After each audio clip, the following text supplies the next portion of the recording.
Ela não carregou no ventre, mas carrega no peito.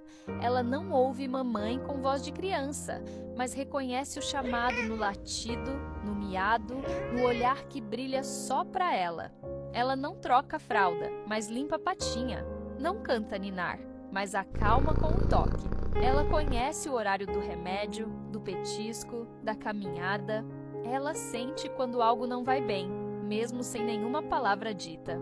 Ela é quem paga boletos de ração e consulta veterinária como se fosse escola particular.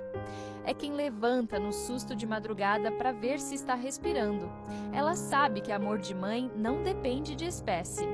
Nesse domingo, não esqueça de abraçar ou lembrar aquela que foi escolhida por patas, asas ou focinhos, porque ser mãe bichológica é ser mãe do jeito mais puro que existe.